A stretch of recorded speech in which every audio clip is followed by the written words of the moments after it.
jadi kami tidak akan mengeluarkan abunya ya. Untuk ya, ini kurang lebih seperti ini yang akan didapatkan. Posisi tempat dupa, ya, bunga teratai berada di depan ya. Oke, menghadap ke depan. Nah, untuk posisi dupa boleh ditaruh di tengah atau di agak ke depan boleh.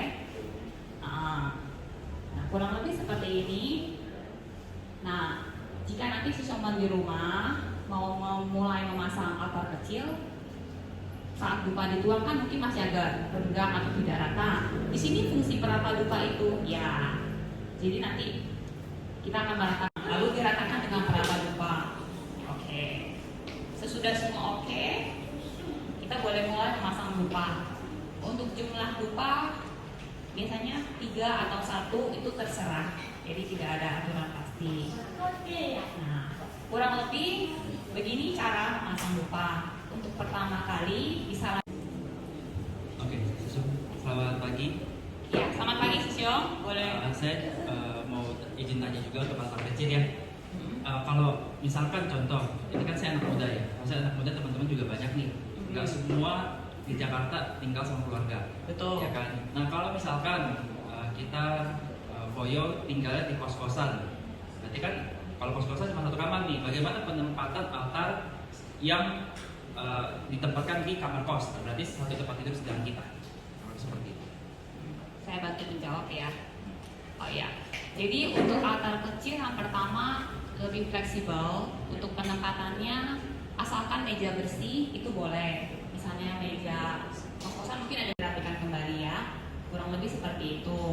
Untuk di apartemen atau misalnya tipe studio juga boleh. Jadi untuk penempatan altar kecil ini sangat fleksibel, mengikuti kita punya kondisi.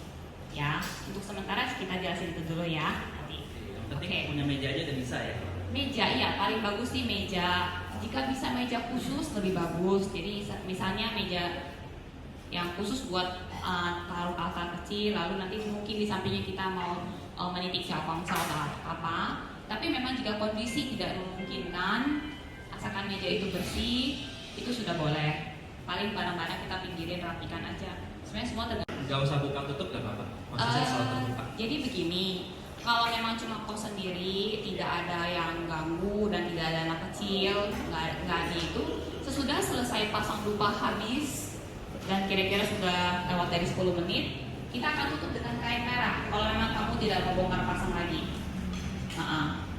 Oke, satu lagi ya khususnya. Iya, silakan. Kalau misalkan di altar besar kan kalau kita lihat kan ada persembahan nih, bunga, buah, air, ya kan? Ya.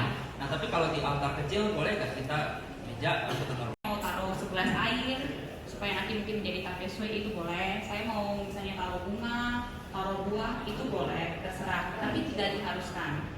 Tidak seperti yang mungkin altar resmi sebaiknya ada air tapestry, ada lampu minyak atau apa tidak. Kalau ini lebih fleksibel makanya. Jadi sebenarnya hanya foto pusat dan satu tempat dupa sudah di awal-awal masa Kaisar sudah cukup sebenarnya. Cuma mengikuti perkembangan permintaan dari umat dan apa memudahkan umat. Jadi altar kecil ini juga berubah-ubah. Mungkin tidak setiap orang punya seperti ini.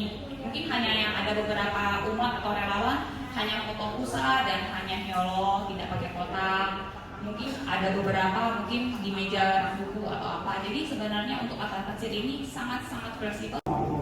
菩萨是吧？菩萨首先，我告诉你，你家里条件不可能让你方位生活更好，你只能找一个地方很干净。自己如果是心灵法门了，就拜观世音菩萨。但是我有一个观音，20年以前我请回来。我知道，你现在不能了，都在供，一直在都在供，你把它跟道教的放在一起，对不对啊？